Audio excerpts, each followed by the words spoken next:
Hello, I'm Rico Cavella. Welcome to this episode of Fearless Aging, where in every episode, my guests and I, we strive to offer you proven tips and strategies that you can implement immediately to greatly improve your overall health and well-being. So we're here to inspire you and empower you to become your best self so you can go out and make a bigger positive impact in the world. So we have three great segments for you today, all about how you can age well. So the first segment is entitled Psychosocial Skills for Helping Elders Live Independently.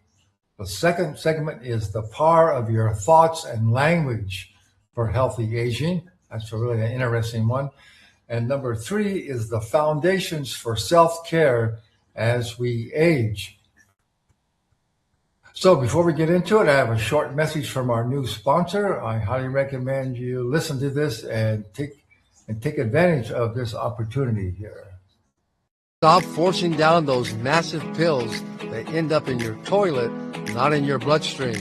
Hello, I'm Rico Cavella. For the very first time in my 43 years as a personal trainer and wellness coach, I am endorsing and recommending a unique line of nutritional supplements. Superior Source produces an exclusive line of microlingual tablets that dissolve instantly under your tongue.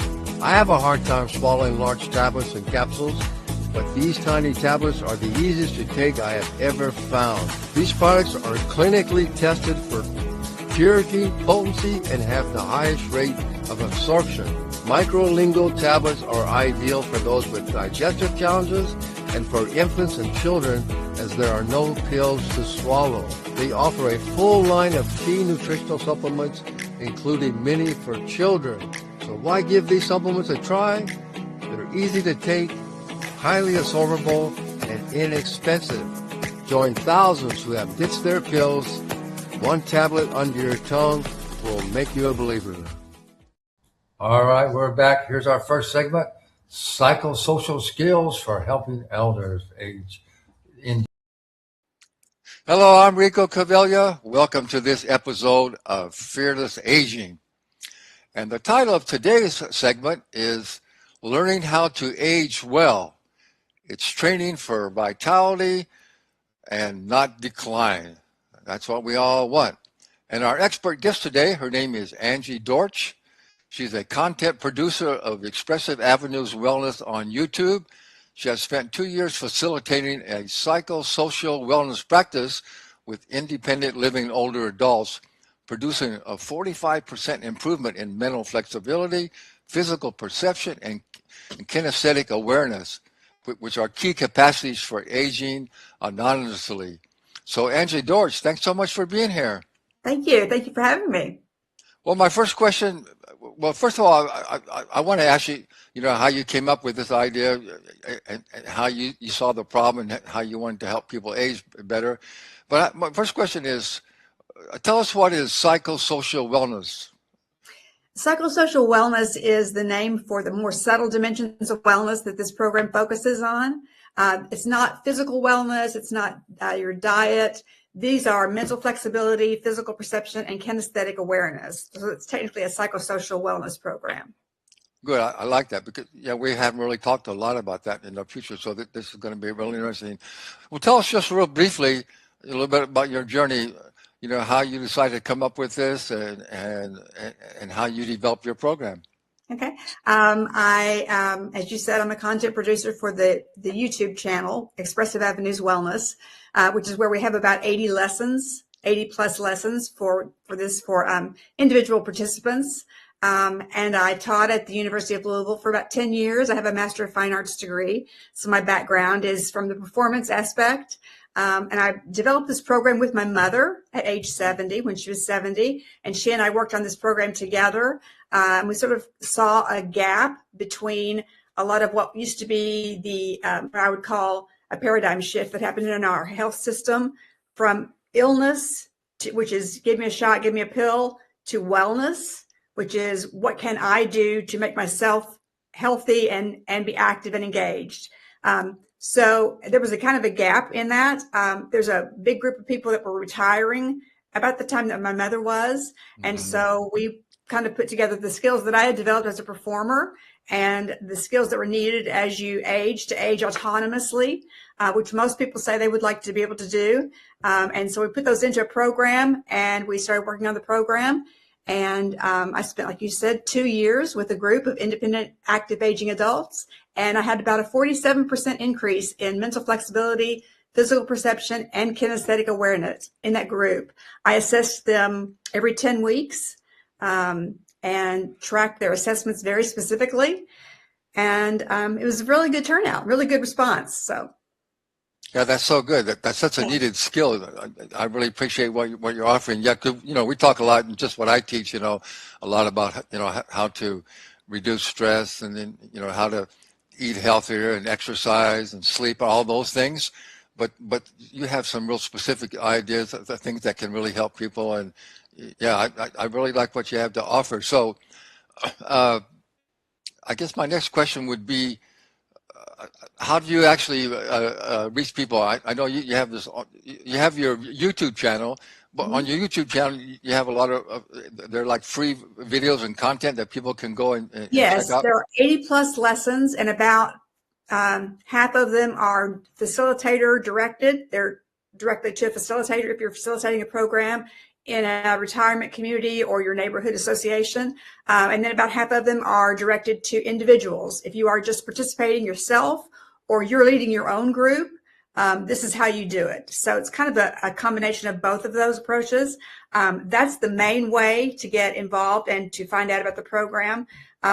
If you want to take this program further into civic organizations and groups that you're members of, the manual is available on Amazon. And I also have, along with the manual, comes a guided journal, which is a very important part of the program. And then they can just contact me directly at Angie@learn2age.org. Yeah, we'll put all that information, how people can get a hold of you and how they can find your manual in our show description. Well, what I really like about this, anybody could become a facilitator from your program. You don't have to have any particular skills or education, because you can learn to facilitate and also apply to your own life just by taking your training. Is that right? Well, exactly the things that's why I kind of did this, is because they're all skills that we all have. We just have maybe not been trained in them, or we've forgotten about them, or put them on the back shelf while we raised our family or lives in business. But now it's time to reconnect to those skills that we all have, and finding out how you can connect to those things and develop them to remain autonomous seemed very valuable to me, and seemed to be something that a lot of people wanted. So. Yeah, no, absolutely. Yeah, there's some statistics that I think in America, I think people, well, I forget the exact numbers now, but I know it's not good. For people over 70, there's a high percentage of people that end up, needing some kind of self-care or end up in a nursing home, and that's not the way our life should be ending. So I really like what you're offering people. You're offering a great skills. So talk a little bit about your program. You say you help people with their mental flexibility, their physical perception, and the kinesthetic awareness. So what do you exactly mean by mental flexibility? Mental flexibility in terms of this program means to shift your concentration, to be able to shift your concentration from one thing to another and then back again. It is not a change your mind or have an open mind. It's not any of that kind of stuff. It's much more of a functional process that we can go through in our mind to shift your focus and know where your focus is, pay attention, be present where that focus is needed, and then be able to change it when that's needed. Now that's very valuable for living on your own and living independently for a long time, as the world crowds in with so much noise and so much stuff going on. It's important for us to continue to be able to discern between what we want to focus on and what we want to disregard, and be able to shift our focus when we need to. That's a process that we do all our lives. It's one that usually slows a little bit as we age. And the more you can use it intentionally, put yourself in a situation, and in particular this program, in a game or an exercise that requires you to shift that concentration back and forth, then the more accessible it will stay to you. So I do that. One of the best things about the program, that in my opinion, is it's a social program, and it also requires you to be mentally flexible in every aspect. So each of these exercises and games in the program, I use something called cognitive load. So I just layer things on, one on top of the other. So you achieve a skill, you achieve an objective, and as soon as you achieve that and it becomes habitual, then I add another layer to that. So you're still working that one skill, but then you're adding the cognitive load, you're increasing it gradually. You're not doing it too fast because you don't want there to be cognitive overload. But you can increase your load intentionally and expand your ability to navigate that very complex world in a very intentional way. So, Yeah, that's so good. I really like that. I just want to add, I think that's some valuable training for people at any age. As yes, you know, especially younger people, they're so distracted now, you know, by all the noise out absolutely. there. So that could be really helpful for everybody. One of Okay, the things that sounds really good. I'm sorry, sorry. I was just going to say, I'm really looking forward to being able to do this program at the Intergenerational Conference in New Jersey in July. And that's one of the reasons, being able to bring those generations together, because there are so many things that we can both benefit from. Yes, And so that's so good. Okay, so talk a little bit about the physical perception aspect. physical perception is one that is important between you and your external world. And your perception of your external world changes as you age, as things happen, as your body develops differently. And it's important to be able to stay focused and aware of how your perception aligns with reality versus your perception aligning with what maybe you think is happening, that's not always the case. A really quick example I'll give of this is one time I was on the playground with my daughter, decided I would do the monkey bars. I have never been so shocked in my life to realize that this thing that I grew up on, monkey bars, I couldn't do anymore. And it was because my physical perception was different between what I thought I could do and my reality. So it's always marrying that actual physical perception to the reality of where you are now and how to navigate the world now. That's so good. I really like that a lot. All right, so and then talk a little bit about kinesthetic awareness. Kinesthetic awareness is the awareness of your internal awareness of where your body is in alignment and structural integrity. And I work on that primarily through an exercise that I call moving meditation, which again is one of those cognitive load building exercises, but we start very basically. And it's a 12-step movement pattern that is designed to focus on where you are in relation to not only the physical perception of the environment that you're in, but also internally how your joints are aligned and your hips and your shoulders are working together and strengthening. And so we move through that 12-step process, and we do it with meditation, and that engages your mind as well as your body. Wow, that's so good. I really like that. So tell us a little bit about, so I'm sure you had your mom, well, your mom helped you develop it. So your mom went through all this process. So talk a little bit about her progress, where she went from and where she's at now.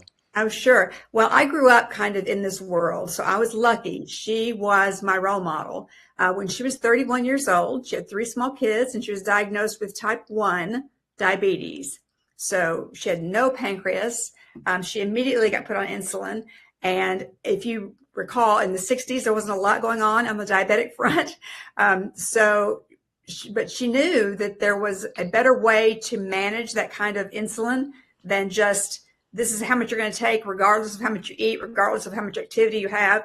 Well, now we know so much more about the endocrine system. But I grew up in that. So I grew up with a mom that was very proactive about her health, who listened, obviously, to the medical professionals, but was not afraid to raise her hand and say, this doesn't feel right, or this in my body is not working. So how can I adjust this? And so she became very active about that. So I kind of grew up with that as an example. So when she retired, and we realized that there was this gap of people navigating between retirement and work, and how there was the hope of living autonomously, but there was no plan. We decided to kind of put this together. And she lived, 51 years with type 1 diabetes before she had any complications from it, which often happens, which is her diabetes became brittle in the last year of her life. And so she did have to have some outside intervention because someone had to monitor her blood sugar constantly because it was brittle. But until that point, she lived a normal lifespan. And it's because she was so proactive about her own health. Wow, that's so good. Yeah. Well, Angie, I'm really happy to have you on. You offer some really unique training for people, and I highly recommend our audience to we'll put all the contact information, your website, and how you can get all your stuff. We'll put that in the show description. So I highly recommend our audience to check this out. This is something really unique that I haven't heard anybody else really focusing on. So thank you very much for your work, and thanks for a great interview. And I just highly recommend people really go and check what you have to offer. So thank you very much for being here. Thank you. And thanks to our audience. Thank you all for being here. All right, we're back. So before we get into our second segment, I have another short, important message for you. In your 60s, 70s, and 80s, you were healthier, stronger, with more vitality than in your 40s. It's not genetics, it's not luck, it's the ageless living lifestyle. Hello, I'm Rico Cavaglia, creator of the Ageless Living Lifestyle. I've had the good fortune to work with hundreds of individuals just like you to greatly improve their overall health and well-being. But my clients aren't just staying healthy, they're out hiking mountains, playing sports, and feeling better in their 70s and 80s than they did in their 40s. My clients and I are living agelessly, and I know you can as well. So let's have a friendly conversation about your personal aging challenges and your goals. There's no pressure, just an honest conversation about where you are now and where you want to be, and whether the ageless living lifestyle is a good fit for you. So I'm here for you. Let's talk. All right, the power of your thoughts and your language for healthy aging.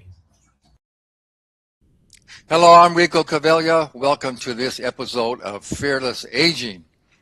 And the title of this segment is Your Body is Listening, the Power of Your Thoughts and Language. I really like this topic. This is such an important thing that we all need to be much more aware of, our thoughts and our language. So this is going to be a real enlightening and really helpful segment. And our guest is David Gansfuss.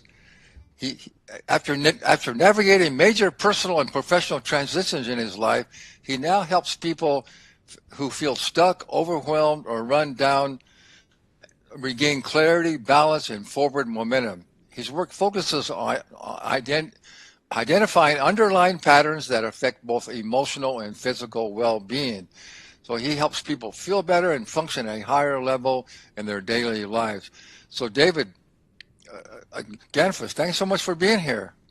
Thank you. I'm glad to be here, Rico. Yeah, I really like this topic because it's something that's so important to realize, and we all got to work on this. I'm always working on it, catching my thoughts and my language and all that. So before we get into all that, maybe just give us a real brief how you came to, really get into this topic and learn how you can help people with this. It's been a 30-year journey, 35-year journey over time. So in reality, I've walked on fire with Tony Robbins and jumped off a telephone pole with him to get past my head. And with the journey, I started learning more spiritual and more understanding of why we're here and how we can help ourselves. And the most recent one was when I started learning a healing technique, which reprograms people. And then we can also remove traumas and other issues with them on a quantum level. And so then as I expanded that and went into a more quantum level, I realized how much our words and our beliefs and our programs are affecting our lives and our patterns of being stuck.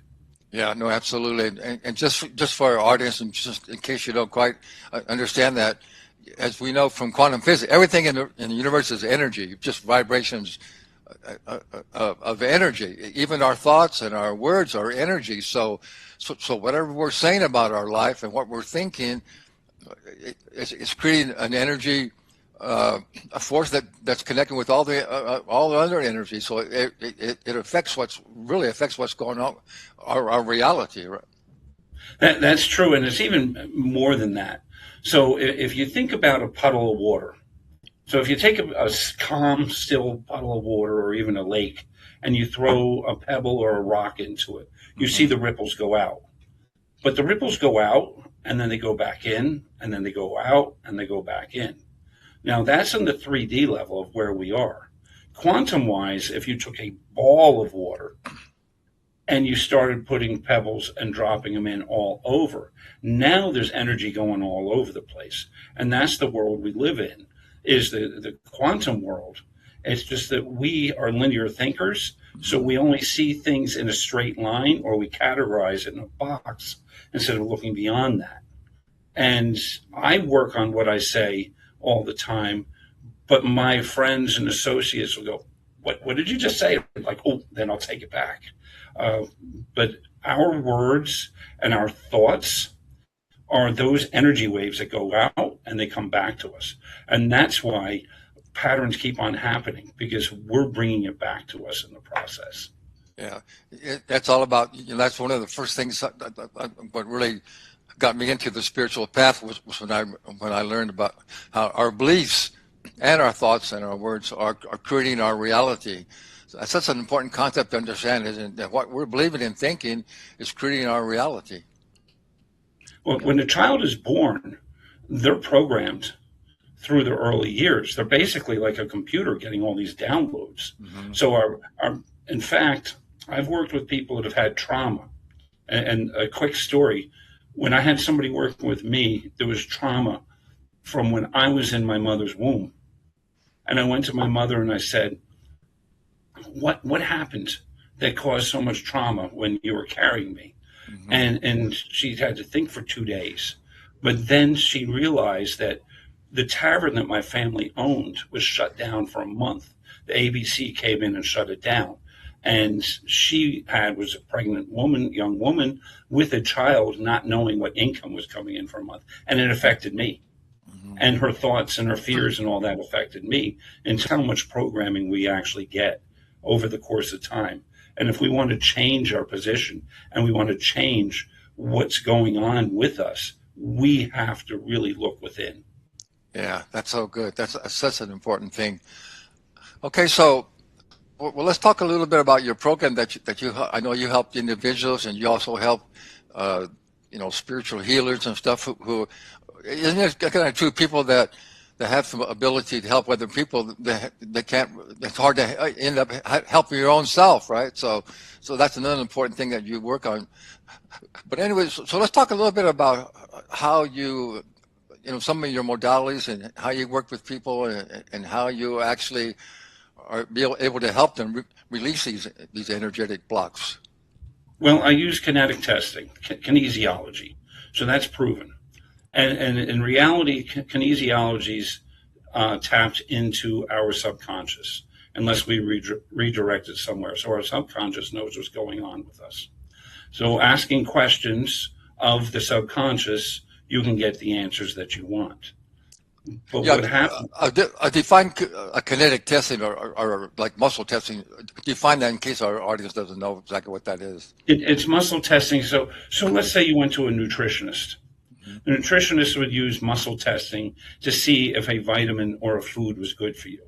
And if it's not good for you, your muscle goes weak. And if it is good for you, your muscle goes strong.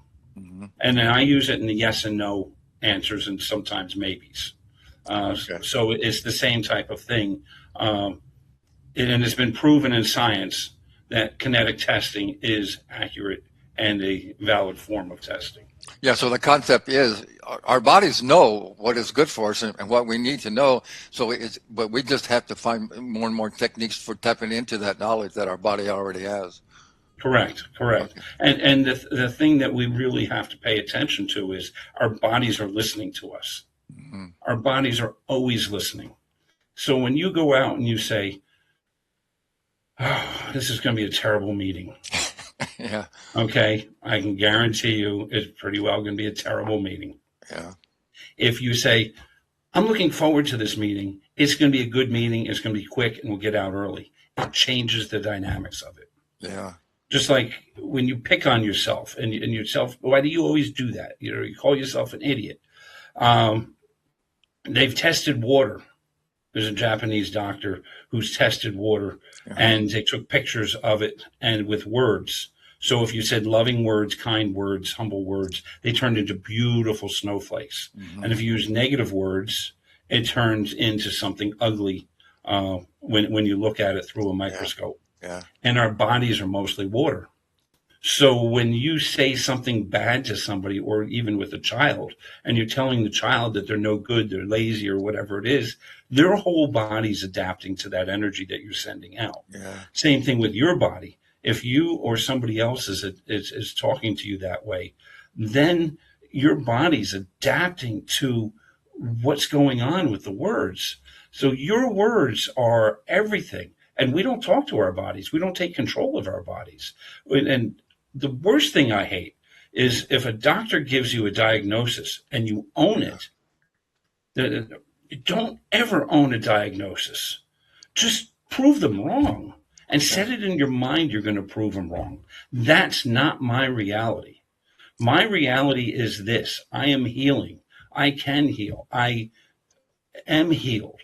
And if you put visualization and emotion behind it, it's even more powerful. That's why we put a lot of emotion in negative words. And with the negative words, we're locking it in with the emotion and thinking it and saying it at the same time.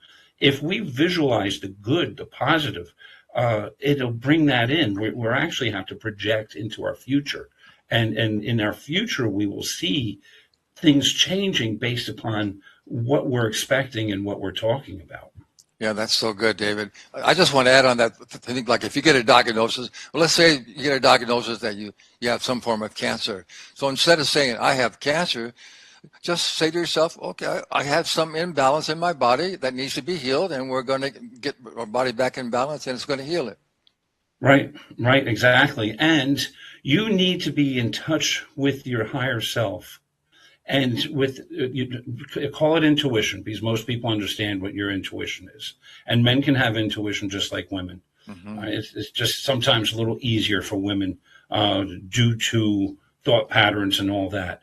But if we tune into our intuition, it can create synchronicities in our life to bring us the answers that we want. So by getting the answers that we want, so let's say that doctor gave you a diagnosis of cancer. Now you need to have the synchronicities to bring you to the information you need to beat that, and not just follow the protocols. Okay, and I'm not saying to ignore your doctor. Okay, they're MDs, they're doctors. You have to make choices for yourself. But what I'm saying is that there's alternatives, and if you're talking to your cells, actually say to your body, I am healed, I am healthy. And you can actually say, dear innate, from this moment on, I am healthy. And every cell in my body will regenerate, I like to say 35-year-old healthy cells. And I am in command, so be it. And say things like that to your body. Take command of it. There's a story I heard of a cook in a ship, and it doesn't matter if it's a man or a woman cook, but we'll call the cook Woe. And Woe always worked in the galley, and did this job very, very well. Okay, and one day, Woe got a strong intuitive hit to go up on the deck and talk to the captain. He never met the captain before. All right, so he goes up on the deck, and there's nobody up there. And he sees that the ship is heading towards the rocks, and the ship's going to be just rocks when it gets there. Woe grabs the wheel and turns the ship. Well, that story's a metaphor. The ship is your body. And Woe is all of us. And if we don't take control of the ship, it's just going to run amok based on all the outside influences. And if we take control of it, then it's going to change everything. And that's our words. Our words change everything in our lives. Yeah, that's so good, David. Well, we're almost out of time. I know you have a nice gift for our audience. It's some affirmations and some things that you can say to yourself, like just what you've been talking about. How to reprogram your subconscious for just all positive thoughts and affirmations that are going to help to serve you. So before we go, one last thing. So when somebody comes to you and you work with them, what would you say the main thing the technique that you help them with? Because it's one thing to understand what we just talked about, but then how to stay aware during your day so you actually are aware of these negative words and thoughts that you're doing. The biggest thing is to catch yourself, or with triggers. So if you can learn to catch your triggers that send you into those negative spirals and stop them and release them. Yeah. And the first step of that is the free gift I have for your audience. It is a daily affirmation to say every day, to connect you to your higher self, to start bringing in the synchronicities and start guiding you into the more positive life that everybody wants, whether it be love or financial or health. We all have wants and needs, and they're very similar, and we need to be connected to find the smoothest path to get to it. Yeah, very good, David. Well, thank you so much for that great information, and thank you for your work. And I highly recommend to our audience to connect with you. We'll put all that information in the show description, because this is such an important topic that still most people are just not really aware of, that how much, as you've been talking, how much our words, our beliefs, our words, our thoughts are affecting us. So once again, thank you, David, for being here. Thank you for your work, and thanks to our audience. Thank you. It's my pleasure. All right. We are back ready for our third segment. I got one more quick message and then we'll get right into it. Another one of our sponsors that I highly recommend you check out. Perfect world. We would all be happy, healthy, and successful. But stress, family, genetics, and life's little surprises take their toll on our brains, our bodies, and our psyche. And our quality of life suffers because we're not functioning at our best. Well, you can start by training your brain with the Quantum Mind method. This is not a game, and it's not a toy. It's developed by the world's only brainwave entrainment engineer, backed by over 40 years of research and development. It's 100% natural and couldn't be easier to use. With regular listening, your brain will naturally become stronger, more efficient, your most reliable ally, and all with almost no effort. You can achieve anything you want and get the most out of your life with the Quantum Mind method. The world is yours, so take it. Take it now. All right, we're ready for our final segment, the foundations of self-care as we age, with Dr. Matthew Campbell. Hello, I'm Rico Cavella. Welcome to this episode of Fearless Aging, where in every episode, my guests and I, we strive to offer you proven tips and strategies that you can implement immediately to greatly improve your overall health and well-being.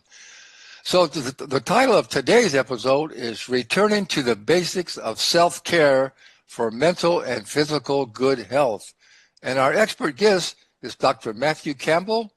He's a psychologist, and he's the author of Our Primal 5. It's a practical self-care workbook focused on the 5 foundations of mental and physical health: sleep, sunlight, movement, social connection, and consumption. The workbook provides a weekly look at each of the 5 pillars of self-care and recognizing the challenges and providing a behavioral change framework. So that sounds like something that's really going to be really valuable for. So Dr. Matthew Campbell, thank you so much for being here. Thanks for having me. Thanks for having me. Yes, it's my pleasure. So let's begin with, well, I want to ask you, first of all, what's the difference between a psychologist and a psychiatrist? That's a good question a lot of people have. A psychiatrist is a medical doctor. that is an MD. So they will primarily prescribe medications. A psychologist, our training is for a PhD, and will typically either they'll be in academics, or they'll provide therapy or psychological testing. Okay, but so tell me, I know I'm really interested in what you do, because I know you're unique, because I would call you're like a holistic psychologist. So talk about what does a psychologist normally do? What do they offer? And what kind of methodology do they offer their patients? Well, in terms of therapy, really psychologists in general, there's been a great move to empirically supported treatment. So cognitive behavioral therapy or ACT, working on value-based behavior, trying to help people, in those regards. And then, I think what people often think of with psychotherapy, which would be, dealing with boundaries, dealing with childhood trauma. It's a really wide range, but I would say that the majority has to do with cognitive behavioral therapy or some offshoot of that, trying to help people with how their thought patterns, how their behaviors impact their emotional lives. So what would a typical patient come to see you? I mean, what would a person think that would be that I think I need or they need to see a psychologist? What would you say a typical patient would be like? I think it would overwhelmingly be what we call, or what I was trained as calling, an internalizing disorder, which would be dealing with depression, dealing with anxiety. Those would be far and away the most common for psychotherapy. Okay. And so what I'm understanding from you is, and well, I want you to tell us a little bit about your journey, but what you realized was it's not just only about that you look at a person from the holistic standpoint, that it's also their physical things, because everything's connected, right? Our mind and our body and our spirit, they're all one. Right. So everything affects everybody else. So tell us a little bit about your journey and how you decide to create a holistic approach. Well, absolutely. So I've done clinical work for over 20 years, and just repeatedly found, I absolutely love my job. I love the work on, the cognitive behavioral work. And like I said, there's several that are offshoots of that, and love it, and love with work with boundaries, people's trauma and such. But the thing that I kept experiencing again and again and again, and learning about people, were how these very basic things that we know to do. It's not rocket science. It's not something, an aha light bulb moment. We know to do these things, but what I found time and again is as I see them, these foundational things, to have a strong foundation, these things that we know we're very poor at. The numbers are overwhelming, as you said, with getting outside, with moving our bodies, with sleep, major problem, putting healthy things in our body, having a connection with others, all of these, and then certainly these days what we mentally consume with technology and media, and so news and social media. There's so many things that get us off track, but the numbers, even to me, even as this being something that I have a passion for, they're overwhelming. Basically each of the areas, outside of alcohol and substance misuse, all of the other areas I talk about, people, 50% or more, generally speaking, of our population are deficient in these areas. And so we may know that we need them, but we sure do a really poor job at taking care of them. Okay, so what I'm hearing is, so you discovered that it's not just about, the treatments that normal psychologists give people, because all these things are affecting people's mental health as well. Is that right?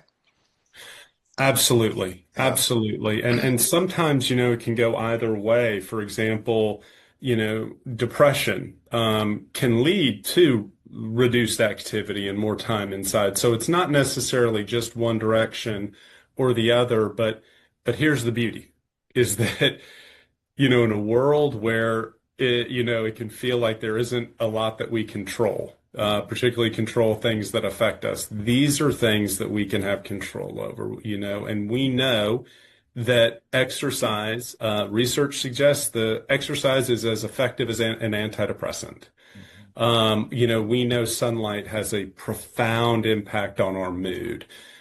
We know that sleep is, it basically affects every organ system. Every emotional experience is going to be affected by impaired sleep. And then we're certainly learning more and more about the impacts of our technology. Okay, you also mentioned those 5 pillars. The other one is social connection and also consumption. So talk about those 2 a little bit. Those are 2 huge ones. So social connection, it has become a real difficulty. There's a white paper on loneliness as an epidemic in our culture, and we live, everything. There's nothing is entirely positive or negative, and so in this technological world where we have so many conveniences and things are made easy, we can have things delivered to us. We can have groceries, goodness sakes, delivered to us, and so our need to get out and move and be in the presence of others. People work remotely. All these things that were have been historically ways of interacting and engaging. Yeah. Our convenience culture limits those. So we have this epidemic of loneliness. People think of social media, as a way to address that, and it's really not very effective at all for that. I just want to say, in my opinion, it's unsocial media. That's what I call it. Yeah, absolutely.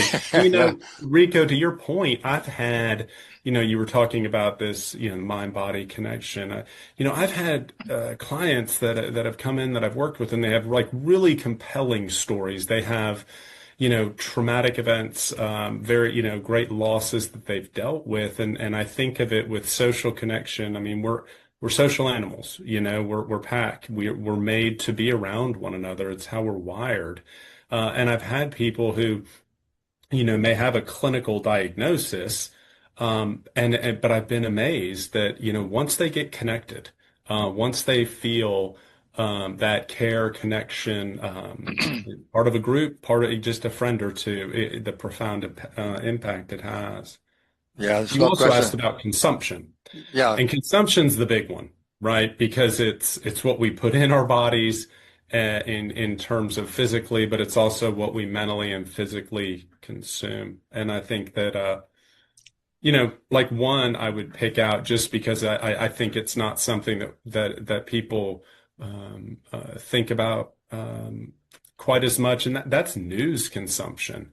That can be a tremendous problem, and I think in many ways it's a tremendous, we can see how problematic it is, and it's the news we consume. It has a huge effect on our perception, can create a great deal of anxiety. It's not, I tell people who are fearful of flying, it's not newsworthy that 1 million flights, took off and landed today safely. Right. That one time that there's a problem, whether it's months apart from each other, but that one time it gets tremendous amount of news. And, the millions upon millions of times it was safe, that doesn't get news. And so it's not newsworthy, but we're constantly exposed to threat and danger and outrage, and our primal selves are going to orient to that. And they know that. And that's why they get their eyeballs and clicks on it. But it is not good for us. We're not made for that. We're not made to know every tragedy in this world. Yeah, that's a really good point. And, I have a saying that if you live with the news, you live with the blues. So I think a good thing is to, it's not that you shouldn't keep up somewhat, on what's going on in the world, but to listen to all the mainstream, especially the mainstream nightly news on TV, yeah, it's just it's really disrupts your sleep and how you feel and so many things. So that's really a good point. Also, I wanted to mention on consumption when we're talking about nutrition, how food definitely affects our mental state. Talk a little bit about that. I mentioned earlier, like how, essentially all these areas outside of alcohol and substances, we have over 50% of people having a deficiency, by and large. Um, Poor diet, 80 to 90%. Yeah. And it's unbelievable. I imagine you could speak to this really well with your focus on health and fitness and diet. But food is something that reminds me, or that is just such a good example of the fact of we don't really even fully appreciate what it's like to live within what our bodies were made for until we actually do it. Yeah. We get so accustomed, in this case, we get so accustomed to processed food and, all these artificial sugars and everything, and just the junk that is out there. We're so accustomed to it. It's kind of like when someone has an allergy. If they're exposed to that allergy all the time, yeah, they feel bad. They kind of get used to feeling bad and things like that. When you take them away from the thing, right? And then they're exposed to it again after a time where they didn't have an exposure, they have a very strong reaction. That allergy really expresses itself strongly. And food's the same way. If you eat as clean as possible for a week or two or more, and then you introduce one of these processed foods into your body, it's going to let you know that that's not what you're made for. Yeah. And it does. It affects, our diets have a tremendous effect on our mood. They have anxiety depending on, what we're consuming. It's very,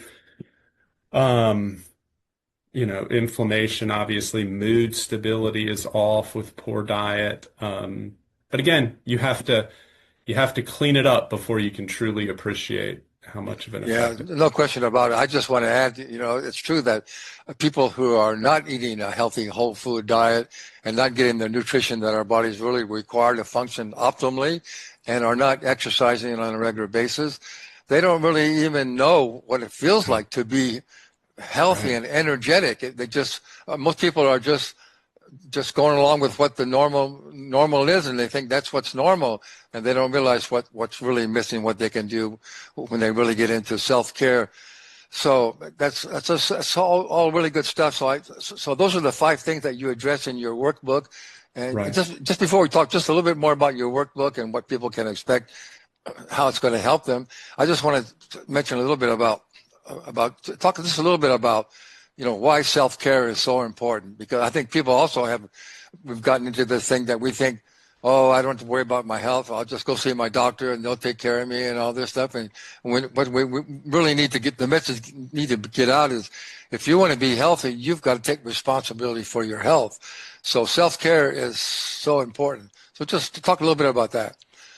Well, I love that you said that. I think it's one of the things that, the self-care is difficult because there are there are things that can provide a more immediate enjoyment, more immediate escape. They're artificial. But in the short term, they'll often feel better. And that's the challenge as humans. We have a tendency to want to, we're short-term oriented unless we are dedicated to doing otherwise. And we want to maximize pleasure and minimize pain in that moment. And that's those tendencies are what makes this a challenge.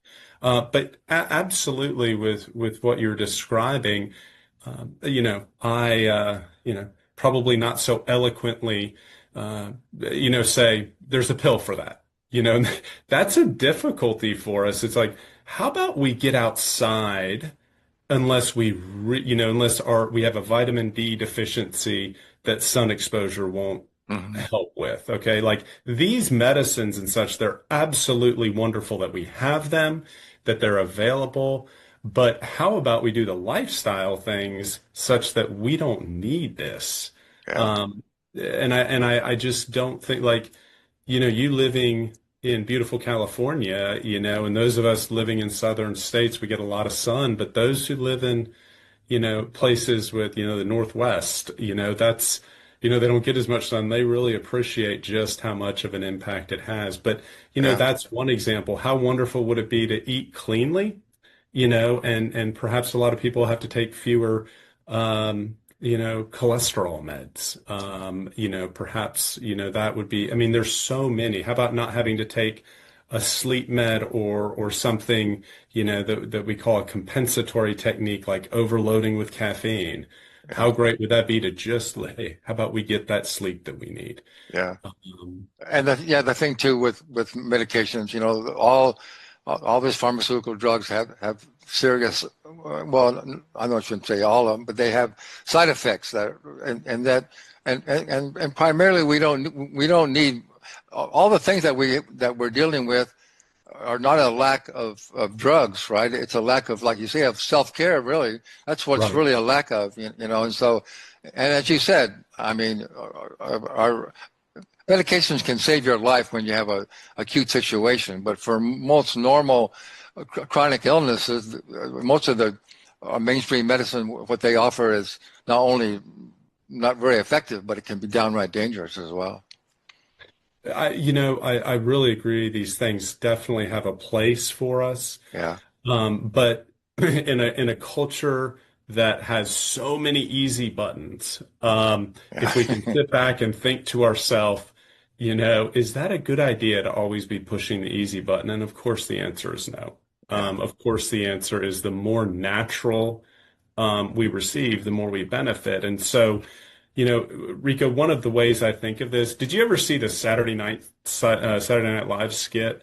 It was joking about, like, the nail in the head. Have you ever seen that? I don't think I did. Oh, well, there was this skit, and you have two characters, and one literally, it's showing that they have a nail in their head, and the other, and they're talking to somebody, and the person who has the nail in the head keeps wanting to talk about how they're feeling and how, oh, this is just so much pain and things like that. And the other person says, well, you have a nail in your head. And they're saying, oh, you're just always trying to solve problems, and I just want to tell you how I feel.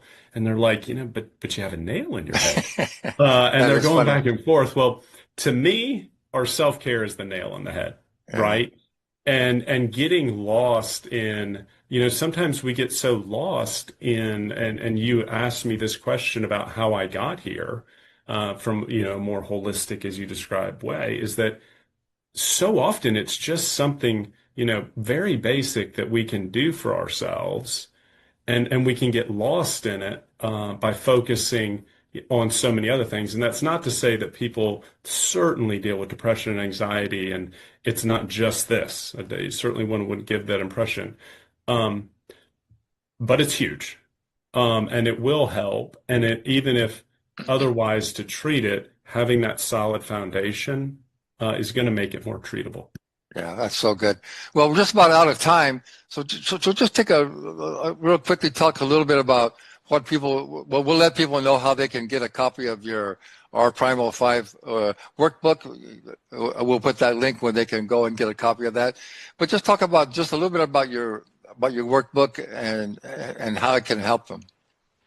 Right. So what we try to do is we try to provide a weekly approach. The first week, we're focusing on sun exposure or outdoor exposure, but primarily sun exposure. The next week, we're trying to work on sleep. And we try to give in each of these some behavior tools to make it more likely for us to have success, as well as information, things that are really important. With sleep, there are so many things that we can do to help ourselves with our sleep management, with our social functioning. All too often we're trying to get to the end too quickly. We're not building things up. We're trying too quickly. So the workbook has made, we're focusing on each area for a week. And really trying to help ourselves. It also helps us, gives us a sense of where we are on each of them. Because, chances are pretty good you don't need to focus. Hopefully you don't need to focus on all five, and you can really lock into an area or two. Yeah, but what we're trying to provide is a structure, information, a structure, and behavior management, behavior change techniques, to make this not only that we can do it, but that we can sustain it.